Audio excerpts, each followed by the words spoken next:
ఒక్క వీరుణ్ణి ఓడించడానికి 3 యుద్ధాలు ఎందుకు కావాలి, అది కూడా శ్రీరాముడు లాంటి మహాయోధునికి? హలో ఫ్రెండ్స్, ఈరోజు మనం రామాయణంలో ఉన్న ఒక థ్రిల్లింగ్ అంశం గురించి తెలుసుకుందాం. మరింతకీ ఇంద్రజిత్తులు సంహరించడానికి రాముడి సైన్యానికి 3 ప్రయత్నాలు ఎందుకు అవసరమయ్యాయి? మొదటి ప్రయత్నం, ఇంద్రజిత్తు మాయా యుద్ధం చేశాడు. అతను అదృశ్యంగా ఉంటూ దాడి చేయగా శ్రీరాముడు స్వయంగా అతన్ని సంహరించడానికి ప్రయత్నించిన ఆ మాయాదాడికి గురై యుద్ధంలో విఫలమయ్యాడు, లేదా ఓటమిని చవిచూడాల్సి వచ్చింది. ఆ కారణంగా ఆ యుద్ధంలో విజయం సాధించడం అసాధ్యమైంది. రెండో ప్రయత్నం, నికుంభిలా యాగం చేస్తున్నప్పుడు అతనిపై దాడి చేశారు. కానీ ఆ యాగం పూర్తి అవ్వకుండా అతన్ని చంపలేమని విభీషణుడు హెచ్చరించాడు. దాంతో యాగం పూర్తి కాకుండానే ఆపడానికి ప్రయత్నించి నికుంభిలా యాగం భంగమైన తర్వాతే యుద్ధానికి వెళ్లాలని నిర్ణయించుకున్నారు. మూడో ప్రయత్నం, ఇంద్రజిత్తు యాగం పూర్తి చేయకముందే రంగంలోకి దిగాడు.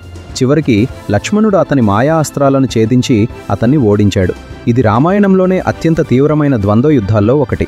సో ఫ్రెండ్స్, ఇంద్రజిత్తు మాయాశక్తులు, యుద్ధానికి ముందు చేసే యాగబలం మరియు అదృశ్య సామర్థ్యం వల్లే అతన్ని ఓడించడానికి 3 ప్రయత్నాలు అవసరమయ్యాయి. లైక్, షేర్ అండ్ సబ్స్క్రైబ్ చేయండి.